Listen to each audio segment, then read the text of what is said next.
तो आज हम बात करने वाले कृतिका मलिक की। कृतिका मलिक है कौन? तो कृतिका मलिक अरमान मलिक की वाइफ है और ये एक सोशल मीडिया इन्फ्लुएंसर है जिनका इंस्टाग्राम पे 5.2 मिलियन फॉलोअर है और ये यूट्यूब पर ब्लॉगिंग करती है। और इनका जन्म 20 मार्च 1994 को हुआ था, जो दिल्ली में हुआ था। दिल्ली इनका होम टाउन है और ये इन्होंने अपना ग्रेजुएशन दिल्ली यूनिवर्सिटी से किया हुआ है।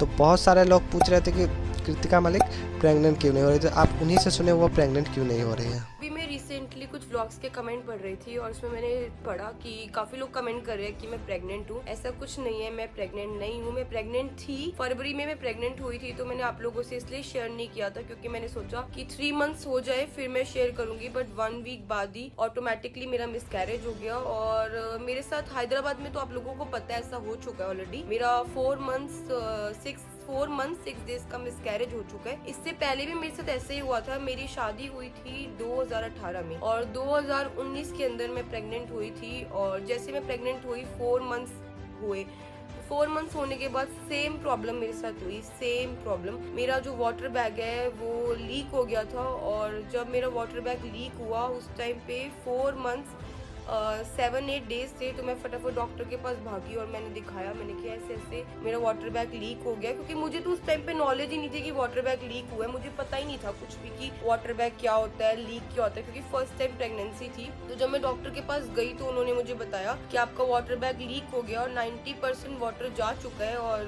जो बेबी है उसकी धड़कन चल रही है और अगर बेबी होता भी है तो वो अब नॉर्मल होगा और मतलब उसकी ग्रोथ नहीं होगी। तो फिर कुछ टाइम बाद मैं जब वहाँ पे रही और 1-2 घंटे हुए तो उसकी भी धड़कन खत्म हो गई थी, क्योंकि मुझे ऑटोमेटिकली उस टाइम पे फीवर आ गया था।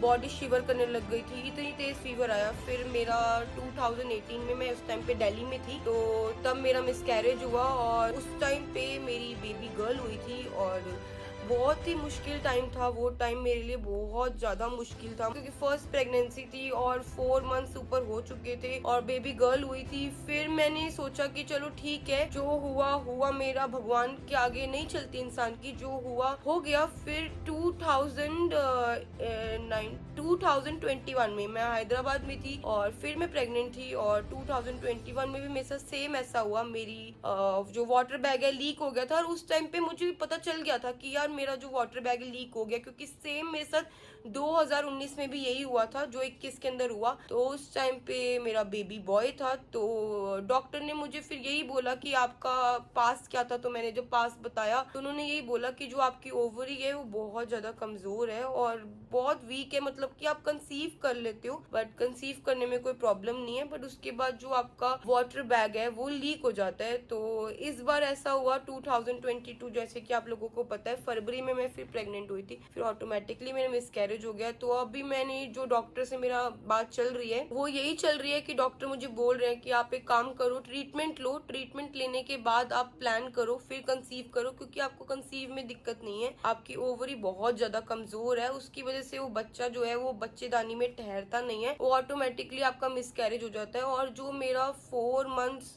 के एक्सपीरियंस है, जो 2 बार मेरे साथ हुआ, 19 में और सेम 21 में, वो यही था कि मेरा ऑटोमेटिकली मेरा जो वाटर बैग है वो लीक हो गया था। और उसके अंदर डॉक्टर्स ने मुझे यही बात बोली, सेम बात, कि आपका जो ओवरी है वो बहुत ज्यादा कमजोर है, उसकी वजह से हो रहा है। और अभी मेरे को स्ट्रिक्टली मना किया हुआ है 1 से 1.5 साल तक कि आप कोई भी फ्यूचर प्लानिंग मत करो, क्योंकि अगर आप प्लान करोगे तो यही दिक्कत आएगी। और सबसे बड़ी जो बात थी ना मेरी लाइफ में वो ये थी, जो मेरा मिसकैरेज हुआ था वो एक नॉर्मल डिलीवरी की तरह हुआ था। ऐसा नहीं था कि ऑटोमेटिकली वो चीज हो गई, नहीं, वो नॉर्मल डिलीवरी की तरह हुआ था। और जो पेन एक औरत